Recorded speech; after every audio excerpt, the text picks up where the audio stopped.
रियासत के गवर्नर सतपाल मलिक उंदे आसिया भ्रष्टाचार करने वाले मंत्रियों ते अफसरों खिलाफ सख्त कार्रवाई करने दे बयान का जम्मू के लोगों स्वागत किया है। गवर्नर साहब ने जिहड़ा कल बयान दिता है बड़ा ही अच्छा और बेहतरीन बयान है कि जिहड़े लोग भ्रष्टाचार विच लिप्त न और अपने उच्च पद का गलत इस्तेमाल करिए आतंकवादी भी बढ़ावा देंदे न और हर तरीके कन्नै साढ़े माशरे ही कमज़ोर करा देन। पढ़ने लिखने वाले बच्चे पिछे हो जाते हैं, उनकी सीटां मारियां जांदियां। अच्छा मतलब उन्हें आख्या है और एक अच्छा इनिशिएटिव जियां पहले पुराने जमाने में होंदा कि जिहड़े लोग होंदे और जिन्ने भी बदमाश लोग होंदे जिहड़े गलत काम करने वाले लोग होंदे उन्हें मतलब सज़ा दी जाती थी। अजकल वो डर त्राह कुछ लोगों ने देता नहीं है। एटलीस्ट गवर्नर साहब ने अच्छा आख्या कि मिलते ही हैं जो दूए बंदे ने लोग साढ़े करप्ट गलत काम करा दे, सोसाइटी खराब करा दे, रिश्वतां लै दे, गरीब बंदे मार होआ दी, उसदी काफ़ी नुकसान होआ दे। ते मिलटा नहीं इन्हें लोगों कोई जाओ जाइए इन्हें लोगों फड़ो, इन्हें लोगों जाइए कोई कदे घरों जाइए तां जाइए चीज़ां थोड़ी ठीक होनी है। बिल्कुल गवर्नर साहब ने बहुत बड़ी चीज़ की। पुंछ जिले की सुरनकोट तहसील जम्मू पुंछ जरनैली सड़क उपर होए दे हादसे च एक मोटरसाइकिल सवार फौत हो गया। ਉਹਦੀ पछाण दबराज मेंढर दे 25 बरे दे साजिद अली दे तौर पर हुई है। वो सुरनकोट दे ग्रां सनई कुछ रिश्तेदार की मिलने की आवर रहा जे हादसा हुआ तो मौके पर गए फौत हो गया। पुलिस ने पंचनामा करिए पोस्टमार्टम कराने परंत लोथ घरे वालें की सौंपी दी है। उधमपुर जिले की आंगनवाड़ी वर्करें शहीद भगत सिंह पार्क उधमपुर विरोध प्रदर्शन किया। ये विरोध प्रदर्शन गवर्नर उनके उस ऑर्डर खिलाफ किया गया जिस आंगनवाड़ी वर्करें ते हेल्परें की ICDS के बजाय ग्राम पंचायतें राय ऑनरेरियम दिता जाग। वो मांग करा दियां जे उन्हें की ICDS तहत गए ऑनरेरियम दिता जा। ऐसा नहीं करने की सूरत उन्हें अनिश्चित काल की भुख हड़ताल करने की चेतावनी दी। साड़ा प्रोटेस्ट है ये है एक गवर्नर साहब को कि गवर्नर साहब ने एक आर्डर कढ़िया 8 तरीक वो 8 आर्डर ये कढ़िया कि जगह साड़ी जी सैलरी है जी साड़ी तनख्वाह है वो साड़ी मतलब कि पंचायत ने कड्ढनी असें कि एक बिल्कुल भी मंजूर नहीं है। अस इंदे गल अगे रिक्वेस्ट कराने बार बार इन्हें अस मतलब कि इंदे अगर दुस्तार रखने कि ये जगह आर्डर है इसे जल्दी को जल्दी वापस ले लै। सांबा जिला कांग्रेस आसिया SDM विजयपुर के दफ्तर के सामने विरोध प्रदर्शन किया गया।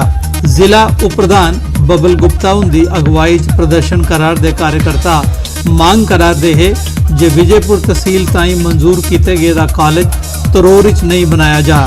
जेकर इंतजामिया ने विजयपुर कॉलेज नहीं बनाया तो वो अपने प्रोटेस्ट और मती शिद्दत आनगन। सोच गल आखेंगे उसी शिफ्ट करिए दूसरी जगह ले देता जाता और उत्थे लेता जाता जिथे 1.5-2 किलोमीटर ऊपर जाइए रोड नेशनल हाईवे पर ऊपर जाइए बिरान जगह जिथे कोई रोंदा नहीं जिथे कोई ना ट्रांसपोर्ट की कोई फैसिलिटी है ना गड्डियां आने जाने का कोई ना सड़क ना रोड है। तो असें डिमांड करने कि लोगों के फायदे वास्ते बच्चे बच्चियों के स्टूडेंट के फायदे वास्ते डिग्री कॉलेज खोलने तो जो उन्हें तकलीफ हो तो फिर। पुंछ जिले की मंडी तहसील के सरपंचें गवर्नर ते सेंट्रल गवर्नमेंट शाह पंचायती राज की संपूर्ण अधिकार दिते जाने की मांग की है। मंडी तहसील हैडक्वार्टर उपर कट्ठे हुए दे सरपंचें गलाया जे ग्राएं दे विकास वास्ते पंचायती राज की अधिकार दइए सशक्त बनाने की बड़ी लोड़ है। अब हम आज ही की डेट में नेक्स्ट के लिए एक जो डेट फिक्स कर रहे हैं तो हमें ये लगा कि हमें एक हंगामी मीटिंग की जो अहम ज़रूरत है क्योंकि जो चीज़ आज तक मतलब हमें कही जा रही है उसकी कोई भी इम्प्लीमेंट ग्राउंड पे नहीं है। दिक्कतें प्रॉब्लम है तो बहुत सारी है।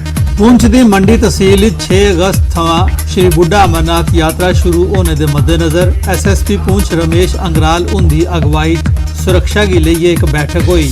मीटिंग पुलिस DSF मंदिर कमेटी बजरंग दल विश्व हिंदू परिषद व्यापार मंडल मंडी ते अहदेदारें ते मुस्लिम फिरके के नुमाइंदे हिस्सा लेता तो सुरक्षा व्यवस्था बनाए रखने च सहयोग देने का भरोसा दुआया। सब यही एक था कि जो ये आने वाली यात्रा है उसको कैसे अच्छे ढंग से जो है वो किया जाए और सभी तबकों के जो लोगों ने इसमें सहयोग देने की जो है वो हमें आश्वासन दिया है और जिस तरह से ये यात्रा हर साल अच्छे ढंग से मनाई जाती है चलती है इस बार की यात्रा जो है वो भी अच्छे ढंग से चलेगी।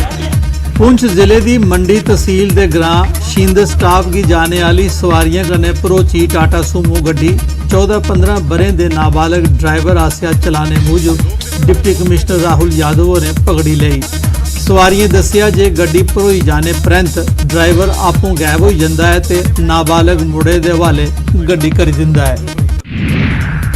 उधमपुर जिले की पंचैरी तहसील की पंचायत चुलाना के लोकें ਕੰਜ਼ਿਊਮਰ ਅਫੇਅਰਸ ਤੇ ਪਬਲਿਕ ਡਿਸਟ੍ਰੀਬਿਊਸ਼ਨ ਮਹਿਕਮੇ ਦੇ ਖਿਲਾਫ ਸਖਤ ਰੋਹ ਪ੍ਰਗਟ ਕੀਤਾ ਹੈ। उनके BPL राशन कार्ड आधार कार्ड कन्ने लिंक किए जाने परैंत APL विच कन्वर्ट हो गए ते कई अबव पावर्टी लाइन कैटेगरी वाले गी BPL कैटेगरी च रखा गया है। लोके महकमे के एहलकारें की गलती सुधारने लई आख्या है। परेशानी ऐसी कुछ नहीं आई। पहले साडा राशन कार्ड था BPL, पिछले महीने आया से ये राशन कार्ड पर खंड नहीं थी। पूछा खंड की नहीं दी है, थोड़ा BPL है ये खंड नहीं होंगी है। अरे असें आख्या पहले BPL के हिसाब कन्नै राशन हुंदा सी, हुण आख्या थोड़ा EPL बनी है। मैं आख्या BPL का आखने नहीं BPL नहीं PL हुंदे दा। मैं ध्याड़ियां लाना मजदूरी करना ते ये घर ध्याड़ियां लाना मजदूरी करना। उन्हें हमारे सनाया कुछ नहीं है। जिसलै मैं राशन लैने आया तो उसलै पता लग्गेआ, जिसलै उन्हें दित्ता हा EPL ते तैलूं पता लग्गेआ, दूई पता ही नहीं है। शिकायत मिली लोगों कोला कि लोकें सनाया कि जेह्ड़े साढ़े BPL राशन कार्ड पहले बने दे हे, वो जे किसी दे कोई 10-10 साल दे भी बने दे, कुसै 6 महीने या साल दे पहले बने दे जदों 2014 च राशन कार्ड बने। लेकिन हुण जदों भी आधार कार्ड कन्नै लिंक कीते उन्हें प्रिंट लैते तो APL करी ओड़दे ने, अपनी मर्जी कन्नै कट्टी दे। लेकिन अस चाहने एडमिनिस्ट्रेशन की अपील करके और गौरमेंट की अपील करने जेह्ड़े लोग न जेह्के BPL डिजर्व करदे उन्हें BPL जेह्ड़ा उंदा राइट है वो मिलना चाहिए। पोर्टल में ऐसे वो पहले BPL थे, आज पोर्टल में वो APL हो गए हैं और कुछ APL के BPL हो गए हैं। पोर्टल में बड़ी गलती